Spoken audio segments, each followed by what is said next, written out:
شہزاد اس سے رخصت ہو کر کاٹیج سے باہر آ گیا۔ وہ بے حد خوش تھا اور آنے والے وقت کے بارے میں سوچ سوچ کر بے قابو ہوا جا رہا تھا۔ اس نے تصور کی آنکھ سے مستقبل کی حسین گھڑیوں کا منظر دیکھتے ہوئے اپنے کمرے کی طرف پیش قدمی جاری رکھی، لیکن اگلے روز ایک ناخوشگوار واقعے سے پورے تھنکرز فورم میں کھلبلی سی مچ گئی۔ تھنکرز فورم کے سربراہ ڈاکٹر ہوشمن نے ڈاکٹر بیانکی کی لاش دریافت کی تھی۔ شہزاد کو اس حادثے کی اطلاع ملی تو اسے عیش و نشاط کے تمام خاکے ایک دوسرے میں گڑبڑ ہو کر فضا میں تحلیل ہوتے محسوس ہونے لگے۔ ڈاکٹر بیانکی نے ہمیشہ اپنی موت کو ڈرامائی انداز میں سامنے آنے کی توقع کی تھی اور واقعی اس کی موت نے زبردست ڈرامائی تاثر پیدا کر دیا تھا۔ بچپن ہی سے اس کی زندگی کسی نہ کسی ڈرامائی صورتحال کی تلاش میں گزری تھی اور اس ڈرامہ پسندی نے اسے کافی نقصان بھی پہنچایا۔ اس کا باپ جب اسپتال میں داخل تھا تو اس کی ناک سے منسلک آکسیجن کی نلکی کھینچتے وقت بھی ننھے بیانکی کے ذہن میں صرف ڈرامائی تاثر دیکھنے کا خیال کروٹیں لے رہا تھا۔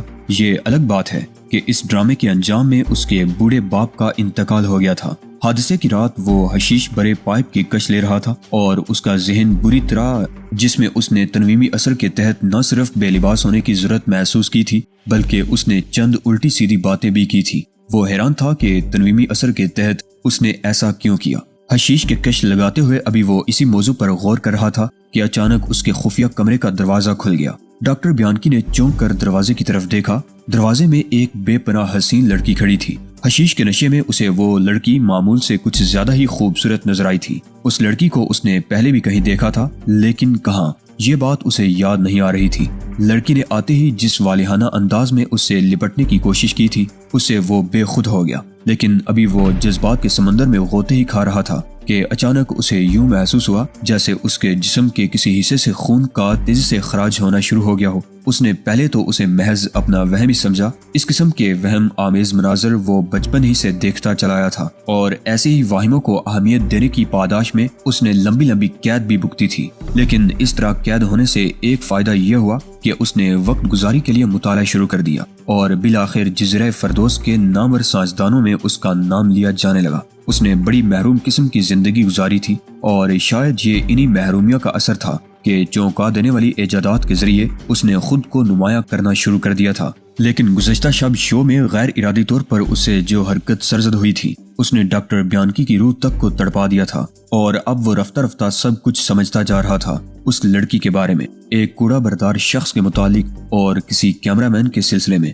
سب کچھ اس کے لاشعور سے نکل کر شعور میں آ رہا تھا، لیکن اس کے جسم کے کسی حصے سے خون تیزی سے خارج ہو رہا تھا اور زندگی اس سے منہ پھیرتی جا رہی تھی، حتیٰ کہ وہ موت کے منہ میں جا پہنچا۔ لیکن مرنے سے پہلے اسے اپنی موت کا سبب معلوم ہو چکا تھا۔ اسے اس لیے قتل کیا جا رہا تھا کہ اس نے مسمرزم کے زیر اثر وہ راز فاش کرنے کی کوشش کی تھی جو اس کے لاشعور تک محدود تھا۔ ڈاکٹر ہوشمن کا جسم پسینے میں شرابور تھا۔ اس کے بال پسینے کی وجہ سے یوں چپکے ہوئے تھے جیسے وہ ابھی نہا کر نکلا ہو اور اسے بالوں کو خشک کرنے کا موقع نہ ملا ہو۔ اس کے بازو یوں حرکت کر رہے تھے جیسے اس کے قابو سے باہر ہو گئے ہوں اور اس کے ہونٹ بار بار کام کر کھل رہے تھے۔ اس کے حلق سے عجیب عجیب آوازیں نکل رہی تھی۔ پہلی نگاہ میں یوں لگتا تھا جیسے وہ ذہنی توازن کھو بیٹھا ہو۔ شہزاد اس وقت ڈاکٹر سیماب کے گھر کی طرف جا رہا تھا اور راستے میں ڈاکٹر ہوشمن سے ملاقات ہو گئی تھی۔ آج شہزاد نے خاص طور سے چھٹی کی تھی۔ وہ سیماب کے ساتھ شاندار وقت گزارنا چاہتا تھا۔ اس نے ڈاکٹر ہوشمن کو پہلے کبھی ایسی حالت میں نہیں دیکھا تھا۔ پہلے تو وہ یہی سمجھا کہ حضرت زیادہ چڑھا گئے ہیں، لیکن چند ہی لمحوں میں اسے اپنے خیال پر نظر ثانی کرنا پڑی۔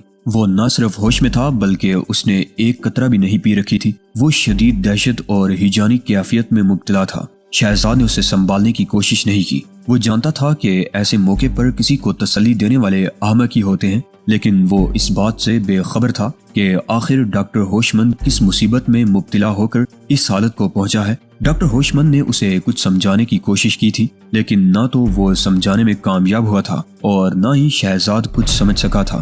وہ خاموش کھڑا اسے دیکھتا رہا اور اس بات کا منتظر رہا کہ ڈاکٹر ہوشمن کی یہ ہیجانی کیفیت شاید خود بخود ہی ختم ہو جائے، لیکن ہیجان ختم ہونے کے بجائے بڑھتا ہی چلا جا رہا تھا، حتیٰ کہ اس ہیجان نے ڈاکٹر ہوشمن کے ہوش و حواس نگل ڈالے اور وہ لہرا کر شہزاد کے قدموں میں ڈیر ہو گیا۔ شہزاد نے جزیرہ فردوس کے سب سے بڑے دماغ کی طرف دیکھا اور سوچ میں پڑ گیا۔ اس سے پہلے کہ وہ اسے ہوش میں لانے کی کوئی تدبیر کرتا، ڈاکٹر ہوشمند خود ہی ہوشمند ہو گیا، لیکن اس کی باتوں میں اب بھی کوئی ربط نہیں تھا۔ یوں محسوس ہو رہا تھا جیسے اس کی زبان اس کا ساتھ نہ دے رہی ہو اور اپنی مرضی سے بولے چلی جا رہی ہو۔ وہ خون پانی خون، وہ مر چکا ہے، اسے قتل کیا گیا ہے، جاؤ تم بھی قاتلوں کو ٹھکانے لگا دو۔ شہزاد کا دل شدت سے دھڑکنے لگا۔ اس کے ذہن میں فوراً ہی اس خیال نے جنم لیا کہ کہیں ڈاکٹر سیماب کو تو کوئی حادثہ پیش نہیں آ گیا۔ ڈاکٹر ہوشمند اسی کے گھر کی طرف سے چلا آ رہا تھا کہ شہزاد سے اس کی مڑبھیڑ ہو گئی تھی۔ شام کے سائے ڈل چکے تھے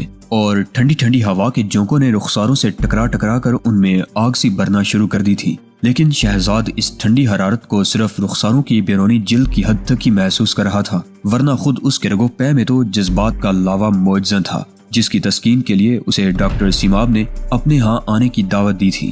ڈاکٹر ہوشمند نے اچانک اسے دونوں بازوں سے تھام لیا اور بری طرح سے جھنجھوڑنے لگا۔ آخر تم بت کیوں بنے کھڑے ہو؟ اس نے چیخ کر کہا۔ تم ڈاکٹر بیانکی کے قاتلوں کا سراغ کیوں نہیں لگاتے؟ ڈاکٹر بیانکی؟ شہزاد نے حیرت سے کہا۔ ہاں، اسے قتل کر دیا گیا ہے، ڈاکٹر ہوشمند ہیزانی لہجے میں بولا۔ اس کی لاش اپنے خاص کمرے میں پڑی ہے اور فرش کا ایک ایک انچ خون سے سرخ ہو رہا ہے۔ میں نے اپنی زندگی میں پہلے کبھی اتنا بھیانک منظر نہیں دیکھا، حالانکہ تم تشدد کے موضوع پر اتھارٹی ہو۔ شہزاد نے طنزیہ لہجے میں کہا۔ بکواس بند کرو، یہ ایسی باتوں کا وقت نہیں، میرے ساتھ آؤ۔ اس نے شہزاد کا ہاتھ تھام لیا اور اسے گھسیٹتا ہوا سفید رنگ کی اس بیضوی سی عمارت کی طرف بڑھ گیا جسے شہزاد ایک بار پہلے بھی دیکھ چکا تھا۔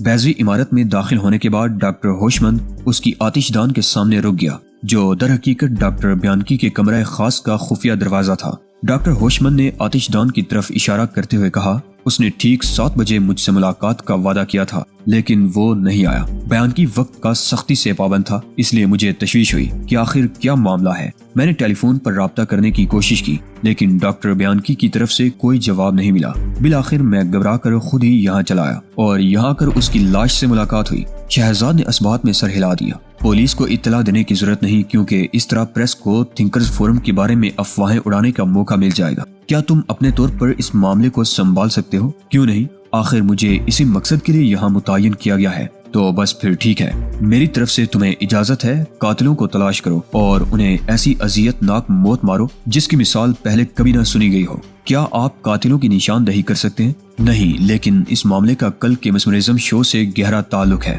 ڈاکٹر ہوشمند نے سوچتے ہوئے جواب دیا۔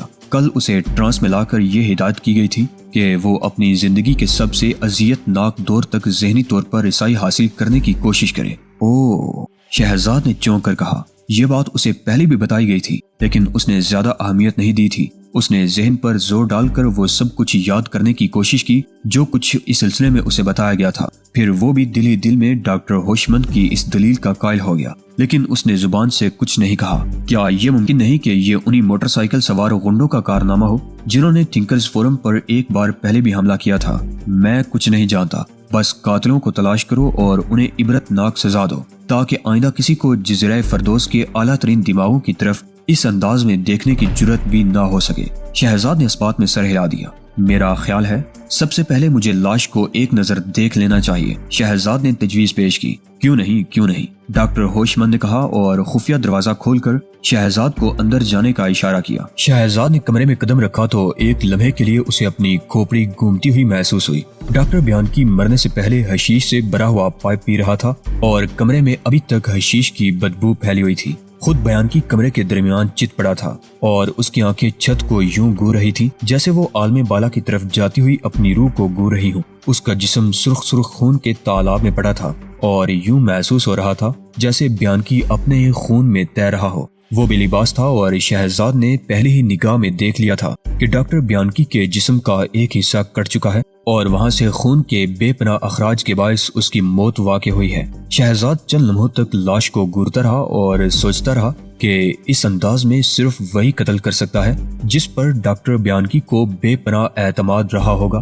اور ایسی ہستی کوئی عورت یا لڑکی ہی ہو سکتی ہے۔ سوچتے ہوئے شہزاد کے ذہن میں وہ تمام تصویریں گھوم گئیں جن میں اس نے ڈاکٹر بیانکی کو قابل اعتراض حالت میں دیکھا تھا اور اس کے ساتھ ہی شہزاد کے ذہن میں وہ حسین لڑکی بھی گھوم گئی جسے اس نے ہر تصویر میں نمایاں طور پر دیکھا تھا۔ ڈاکٹر سیماب کے ساتھ نشاط کی گھڑیاں گزارنے کا خیال اب بھی اس کے ذہن میں موجود تھا اور انجانی خواہشات مچل مچل کر اس کے دل کو گناہگار دھڑکنوں سے آشنا کر رہی تھی۔ لیکن وہ اچانک ہی جس صورتحال سے دوچار ہو گیا تھا اس کے پیش نظر یہ سب کچھ محدود ہو کر رہ گیا تھا۔ اچانک اس کی نگاہ کونے میں رکھے ہوئے ٹیلی فون کی طرف اٹھ گئی تو بے ساختہ اس کے دل میں یہ خواہش پیدا ہو گئی کہ وہ کم از کم ڈاکٹر سیماب کو ٹیلی فون پر اطلاع دے کر ملاقات کو آئندہ شب کے لیے تو ملتوی کر ہی سکتا ہے۔ وہ تیزی سے فون کی طرف بڑھا اور ریسیور اٹھا کر جلدی جلدی سیماب کا نمبر ڈائل کرنے لگا۔ دوسری طرف گھنٹی بجتی رہی اور دیر تک بجتی ہی رہی لیکن سیماب کی سریلی آواز سنائی نہیں دی۔ شہزاد الجھن میں پڑ گیا۔ ڈاکٹر سیماب کو اس وقت ہر حال میں اپنے گھر ہونا چاہیے تھا لیکن وہ شاید کسی دوسرے کمرے میں تھی جس کی وجہ سے فون کی گھنٹی نہ سن سکی ہوگی۔ اس خیال کے تحت وہ دیر تک منتظر رہا۔ بالآخر اس نتیجے پر پہنچا کہ ڈاکٹر سیماب گھر میں موجود نہیں ہے۔ اسے حیرت ہو رہی تھی کہ ایک ایسی لڑکی جو اپنی زندگی کا زیادہ تر وقت گھر کی چار دیواری تک محدود رہ کر گزارنے کی عادی ہے، وہ رات کے اس پہر آخر کہاں چلی گئی؟ کہیں ایسا تو نہیں کہ وہ بھی ڈاکٹر بیانکی کی طرح ایسے ہی کسی بھیانک انجام سے دوچار ہو گئی ہو؟ اس نے ریسیور رکھ دیا۔ ریسیور رکھتے ہی اس کے ذہن میں اپنی کل والی حرکت کا منظر گھوم گیا جب اس نے ریسیور کو کھڑی ہتھیلی کے وار سے 2 حصوں میں توڑ کر پھینک دیا تھا۔ کیا ڈاکٹر سیماب کے ٹیلی فون کی آج مرمت ہو گئی تھی؟ اس نے ڈاکٹر ہوشمند کی طرف دیکھتے ہوئے پوچھا۔ ڈاکٹر ہوشمند اسے گہری نظروں سے دیکھ رہا تھا، انداز مشاہدہ کرنے جیسا تھا۔ پھر اس نے سر کو اسبات میں ہلاتے ہوئے جواب دیا، یہاں آنے سے کچھ دیر پہلے میں نے اسے بھی فون کیا تھا تو اس وقت اس نے کال ریسیو کی تھی۔ اس سے تو یہی مطلب نکلتا ہے کہ اس کا فون ٹھیک ہے۔ کیا تم ڈاکٹر سیماب سے رابطہ قائم کرنے کی کوشش کر رہے تھے؟ ہاں، دراصل ہمارے درمیان آج رات ملاقات کا وقت طے تھا، اس لیے میں نے سوچا کہ کیوں نہ اسے فون کر کے معذرت کر لوں۔ ملاقات؟ ڈاکٹر ہوشمند بڑبڑایا۔ لیکن ڈاکٹر سیماب تو کسی سے ملنا جلنا پسند نہیں کرتی۔ میرا خیال ہے کہ تھنکرز فورم کے سارے ہی ڈاکٹرز اس سلسلے میں قسمت آزمائی کر کے تھک ہار چکے ہوں گے۔ آخر تم سے ملاقات کا وقت طے کرنے کی اسے کیا ضرورت تھی؟ آپ شاید یہ بھول رہے ہیں کہ میں یہاں ہر سائنسدان کے تحفظ کے لیے بھیجا گیا ہوں۔ شہزاد نے اسے یاد دلاتے ہوئے کہا، تمہارے تحفظ کا ایک نمونہ تو اس وقت سامنے ہی پڑا ہے۔